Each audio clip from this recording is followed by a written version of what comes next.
अस्सलाम वालेकुम सामीन, वॉइस ऑफ अमेरिका से प्रोग्राम इन द न्यूज़ के साथ मैं हूं आपका मेज़बान असद हसन, प्रोड्यूसर है सादी असद, जबकि हमारे साथ इंजीनियर है Nelson lobes. Medium wave 972 kilohertz पर यह है वॉइस ऑफ अमेरिका वाशिंगटन। हमारी वेबसाइट है urduvoa.com। प्रोग्राम के हिस्से में हम बात करेंगे हमारे दानिश्वर इंटेलेक्चुअल्स, उनका क्या रोल हो सकता है रेडिकलाइजेशन यानी शिद्दत पसंदी उसके ख़ात्मे में। इस वक्त फ़्रांस हो, अमेरिका हो, यूरोप हो या यूरोप के दीगर ममालिक हों, वहाँ पे जो एक बात अक्सर की जाती है, पिछले प्रोग्राम में कामरान बुखारी ने वो एक रेफरेंस दिया, वो ये कहते हैं कि ये हम ज़रूर मानते हैं कि तमाम मुसलमान जो हैं वो जिहादी नहीं हैं, लेकिन ये फैक्ट भी अपनी जगह में मौजूद है कि जितने जिहादी हैं वो मुसलमान हैं। तो ये शिद्दत पसंदी कहाँ से आ रही है, कितनी इंस्टीट्यूशनलाइज है और इसको कैसे ख़त्म किया जा सकता है, कैसे कम किया जा सकता है, और इसको कम करने में इंटेलेक्चुअल्स का कितना रोल है। इंतज़ामी सतह पे, मशीनरी की सतह पे हुकूमतें अपना किरदार अदा करती हैं, लेकिन इंटेलेक्चुअल्स को क्या करना है, ये हम इसमें डिस्कस करेंगे। डॉक्टर ताहिर शहीर साहब हमारे साथ हैं, वेल नोन पोइट हैं, राइटर हैं और गेस्ट इन टाउन हमारे वाशिंगटन को इस वक्त वो विज़िट कर रही हैं, इस वक्त स्टूडियो में मौजूद हैं। डॉक्टर सैयद जुल्फ़िकार काज़मी साहब ने हमें ज्वाइन किया है, US based Washington based scholar हैं, इंटरफेथ हार्मनी पे बहुत काम करते हैं और इंटरनेशनल इश्यूज़ पे कमेंट करते हैं। डॉक्टर काज़मी साहब, आपका भी बहुत शुक्रिया, आपने हमें ज्वाइन किया है। डॉक्टर ताहिर, आप सबसे पहले ये बताइएगा कि क्या पहले तो आप ये कन्फेस करते हैं कि जो लिटरेरी कम्युनिटी है, जो दानिश्वर कम्युनिटी है, जिनका काम फ़िक्री रहनुमाई है, कहीं ना कहीं वो अपना रोल प्ले नहीं कर पाए, तो बहुत सारे जो सेगमेंट्स हैं सोसाइटी के अंदर से या ब्रेन्स जो हैं उनको मिस यूज़ किया गया है? जी बेशक, ये हकीकत है कि बहुत से अदीब जो उन्हें अपना किरदार अदा करना चाहिए था वो उस पर नाकाम रहे हैं, या उन्होंने इन मौज़ूआत को किसी ख़ास सबब के तहत छेड़ना मुनासिब नहीं समझा या किसी वाबस्तगी के तहत ऐसा नहीं किया गया, लेकिन उसका नुकसान जो है बहैसियत तमाम लोगों को हुआ है। अदीब की ज़िम्मेदारी है, वो कौम का नभाज़ होता है, वो जो चीज़ महसूस करता है वो उसका रद्द-ए-अमल ज़रूर पेश करता है। लेकिन अब ये सूरत हाल ज़रूर है कि चाहे वो हमारा अदीब है, चाहे शायर है, वो उसके शदीद रद्द-ए-अमल हमारे सामने आ रहा है। अदब चूँकि एक ज़िंदगी की राह मुतय्यन कर रहा होता है, लोगों को एक नज़रिया दे रहा होता है, अदीब का काम लोगों को किसी रास्ते पे चलाना होता है। सही। लिहाजा अब ये सूरत हाल बड़ी वाज़ेह नज़र आना शुरू हुई है कि अब कम अज़ कम हमारे दानिश्वर, हमारे शायर, हमारे अदीब किसी दोहरी या दोगली सोच का शिकार नहीं है। क्या है उनके पास कम्युनिकेशन का सोर्स, क्या है? नज़म, गज़ल, ड्रामा, क्योंकि उनका मैसेज, और ख़ास तौर पे आजकल जो कमर्शियल एक एंगल है, अगर हम ख़ास तौर पे, चूँकि हमारी टारगेट ऑडियंस पाकिस्तान है, अगर हम उस पर नज़र रखें तो सबसे ज़्यादा हमें जो कमर्शियल पहलू नज़र आता है, हमें तो बहुत कम शायर अदीब नज़र आते हैं टेलीविजन स्क्रीन के ऊपर बैठे हुए। चाहे कम शायर टेलीविजन स्क्रीन पे नज़र आ रहे हों, लेकिन वो चाहे सोशल मीडिया है, वो चाहे अखबारात है या कोई भी और फॉरम है, कम अज़ कम अब उनकी नज़में, उनके अफसाने, उनके ड्रामे, हर चीज़ के ज़रिए वो अपनी आवाज़ को पहुंचा रहे हैं, आवाज़ को उठा रहे हैं, ताकि लोगों के अंदर ये शऊर बेदार हो सके, लोग इस रास्ते पर आ सके। उसके हवाले से देखिए जी, जब ये पेशावर का सानेहा हुआ तो उस पस मंज़र में मैंने खुद एक नज़म कही है। हम आपसे बिल्कुल इस सेगमेंट के आखिर पे वो नज़म भी सुनेंगे। डॉक्टर काज़मी साहब, आपका बहुत शुक्रिया। आप ये फरमाइएगा, इंटेलेक्चुअल्स, उनका कितना रोल था और अगर उसको कर्ब करने में किस हद तक वो नाकाम हुए, और अगर उसका ये एहसास है तो अब उसको कैसे कंट्रोल किया जा सकता है, कैसे वो असर्ट कर सकते हैं अपने रोल को? शुक्रिया असद हसन साहब। बात यह है कि इस वक्त दुनिया के सामने और मुस्लिम उम्मा के सामने सबसे बड़ा मसला भी यही है कि इस मसले को कैसे जाना जाए और समझा जाए, इसलिए कि इस वक्त देखिए आप मजहबी अशाफिया से लेके जिसको मुस्लिम क्लर्जी कहते हैं, और हमारे मुस्लिम सोशल साइंटिस्ट और पॉलिटिकल साइंटिस्ट जो हैं, वो मैंने देखा है कि बहुत कम इन मसाइल की जानिब जो है वो मुत्तफिका राय उनके कभी सामने नहीं आई। बल्कि जो वाकयात होते हैं, देखिए सबसे बड़ी बात यह है कि अगर किसी वाक़े से निमटना है तो उसके वाक़ा जो हुआ है उसके तमाम मुज़मिरात को सामने रखते हुए फौरी तौर पे उससे मुताल्लिक एक रद्द-ए-अमल जो है, रद्द-ए-अमल ही काफी नहीं है बल्कि उससे निमटना जरूरी है, तो वो वाक़या दोहराया ना जा सके। लेकिन हमारे यहाँ जो है वो अशराफिया जो है, बुनियादी तौर पर उसने वो रोल अदा नहीं किया, लोगों को एजुकेट नहीं किया। मोस्ट रिसेंटली मैं यूरोपियन मुल्कों में मुस्लिम कम्युनिटीज जो है उनके साथ, और बिलखुसूस जो है वो हमारे दीगर अदियान जो है उनसे आप इंटरेक्ट करते हैं। मैं इसी रेफरेंस में फिर आपसे ये पूछना चाहूंगा, अभी ये पेरिस शूटिंग का वाक़या आपके सामने है, कनाडा में आज 2 लोगों को गिरफ्तार किया गया है, अमेरिका में आज एक बंदे को कन्विक्ट किया गया है, तो जो अमेरिका में ख़ास तौर पे ایک کیا کہنا چاہیے ملٹیپل اور کثیر جہتی سوسائٹی کے اندر جہاں پہ لوگ رہتے ہیں مختلف کلچر سے آئے ہوئے اور وہ ایک دوسرے کے ساتھ ایڈجسٹ کر رہے ہیں، کیا وجہ ہے کہ صرف مسلم کمیونٹی سے ہی اس طرح کے واقعات زیادہ کیوں رپورٹ ہوتے ہیں؟ وہ وجہ یہ ہے کہ یہاں کا جو خاص طور پہ دیکھیے فریڈم تو انہیں مل گیا، لیکن بنیادی طور پر فریڈم سے جڑی ہوئی چیز جو ہے کہ اس کو اپنی کمیونٹیز کے اندر ڈیلیور کیسے کرنا ہے، اس کو اپنے انداز سے کمیونٹی کو ایجوکیٹ کیسے کرنا ہے، مذہب کی اصل بنیاد سے لوگوں کو جوڑنا کیسے ہے۔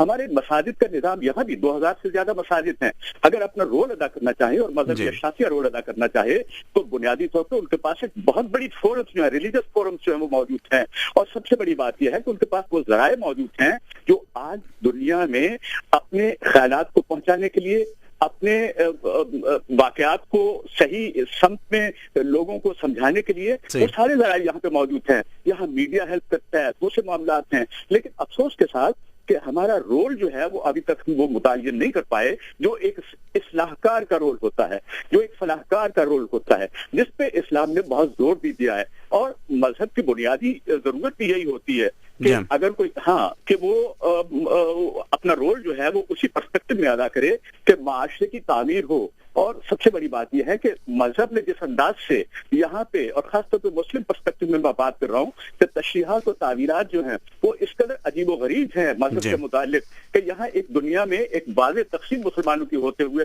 لوگ دیکھتے ہیں، اور یہ ریڈیکل اسلام اور دوسرا اسلام اور صحیح اسلام، اور بنیادی طور پہ تو اسلام تھا، لیکن اس کے اندر جو ایک فکر جو بلا شبہ دنیا میں ہونے والے واقعات جو ہیں وہ اس نے متاثر تو کیا، انجیکٹ کیا بالکل اس نے۔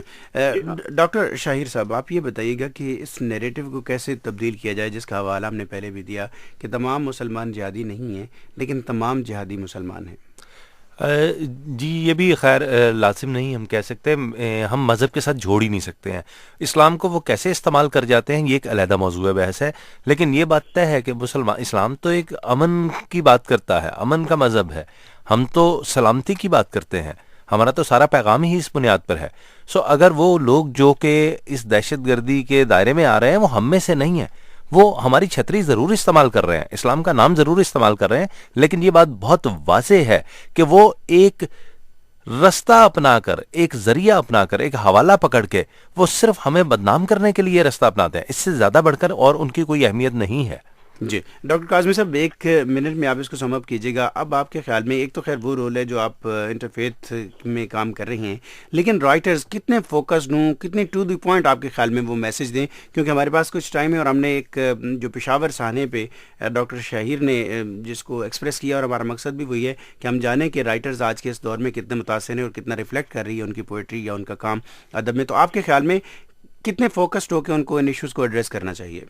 دیکھیے، ایک تحریر و تقریر کے معاملات تو اپنی جگہ پہ، لیکن بنیادی طور پہ ذمہ داری جو ہے اس طبقے کے ذمے ہے جنہوں نے اس طبقے کو مسلمانوں کو دنیا کی معاشرت سے آئسولیٹ نہیں ہونا چاہیے، اس لیے کہ جس جگہ پہ رہتے ہوں وہاں پہ ایک رواداری کا رویہ ہونا چاہیے، لوگوں کو سمجھنا چاہیے اور اپنی ضرورتوں کو ان کے سامنے پیش بھی کرنا چاہیے۔ اور بالخصوص جو ہے وہ آج کی دنیا جو ہے وہ یہ جاننا چاہتی ہے کہ اسلام جس کا ایک پیغام تو امن کا ہے، لیکن مسلمان کی شکل و صورت جو نظر آتی ہے وہ ایسی کیوں ہے؟ میں سمجھتا ہوں کہ اس کو سمجھانے کے لیے ہمارے اشرافیہ کا، جو انٹلیکچوئلس ہیں ان کا، اور جیسا کہ میں نے پہلے عرض کیا کہ سوشل سائنٹسٹ جو مسلمان ہیں ان کا، اور پولیٹیکل سائنٹسٹ جو ہیں ان کو آگے آنا ہوگا، اور جہاں جہاں وہ موجود ہیں، بالخصوص مغرب کے اندر میں نے دیکھا بہت قداور شخصیات ہیں، یہاں امریکہ کے اندر بہت قداور شخصیات ہیں، ان کو چاہیے کہ اپنا وہ رول ادا کرے، اور بالخصوص جو ہے مسجد کے رول کو مؤثر بنانا ہوگا، وہاں سے وہ آواز جانی چاہیے کہ جو یکجہتی کی آواز ہو، محبت کی آواز ہو، اور سب سے بڑی بات ہے کہ اسلام کے اصل پیغام کو پہنچایا۔ بجا فرمایا۔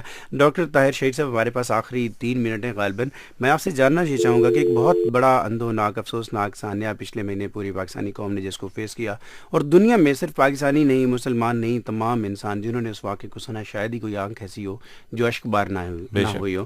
تو میں یہ جاننا چاہوں گا کہ آپ پرسنلی آپ نے کیسے اس کو رسپونڈ کیا، آپ اپنے پوئٹرک ورژن میں آپ ہمیں کچھ بتا سکتے ہیں؟ جی میں ضرور پیش کرتا ہوں۔ اصل میں یوں ہی تھا کہ وہ اشک بار آنکھوں سے جو کیفیت تھی اسی کا اظہار کیا ہے کہ سنو اماں تو وقت سے ڈانٹتی تھی نا، सुनो अम्मा, तुम अक्सर डांटती थी ना, मेरा सब नाश्ता वैसे का वैसे लौट आता है, तुम्हारा लाडला कुछ भी ना खाता है। मेरा सब नाश्ता वैसे का वैसे लौट आता है, तुम्हारा लाडला कुछ भी ना खाता है। टिफिन मेरा कभी खाली नहीं होता, हमेशा खेलने को भूख से करता हूँ समझौता।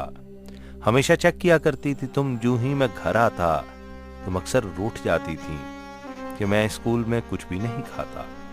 मगर अम्मा, तुम इसको आज देखो, चेक नहीं करना। मेरी गलती नहीं इसमें कि मैंने कुछ नहीं खाया, मैं कुछ खा ही नहीं पाया। मुझे खुराक जो बनना था सब उन गोलियों की जो मेरे हिस्से में आई थी। सुनो अम्मा, तुम्हें यह भी गिला रहता, सुनो अम्मा, तुम्हें यह भी गिला रहता कि मैं अपने स्वेटर, कोट और मफलर की भी परवाह नहीं करता। मैं सर्दी से जरा सा भी नहीं डरता। तुम अपने हाथ से बुनकर मुझे खुद हाथ से पहना के दम लेती, मुझे समझा के दम लेती।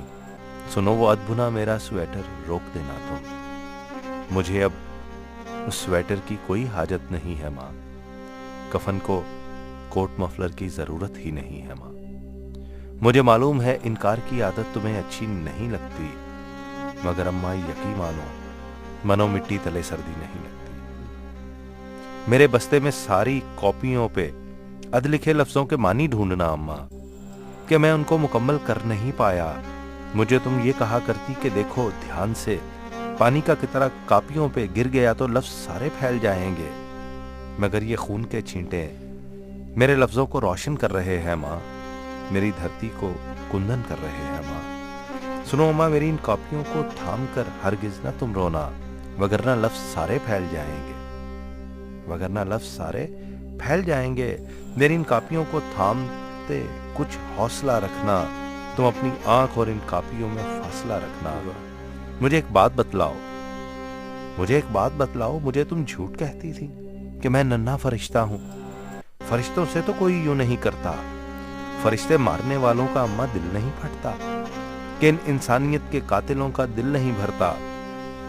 मुझे मालूम है अम्मा, मेरा नन्हा सा दिल चाहे धड़कना छोड़ बैठा है, मगर तुम धड़कने सब सुन रही हो माँ। मैं ये भी जानता हूं कि मनो मिट्टी तले चाहे गया हूं मैं, मगर तुम मर गई हो माँ। मुझे मालूम है सब कुछ तुम अपना खो चुकी हो माँ, तुम अपनी लाश पर खुद रो चुकी हो माँ। मगर अम्मा यकीन रखना, लहू मेरा बहारें खींच लाएगा, मेरी धरती का जौबन लौट आएगा। ये धरती भी तो माँ है, क्या जरूरी है हमेशा वालदा कुर्बान हो बच्चों पे। मैंने इस रवायत को बदल डाला है अब के माँ, यहाँ औलाद धरती माँ की खातिर हो गई कुर्बान। और इसी के साथ इजाजत दीजिए, अल्लाह हाफिज।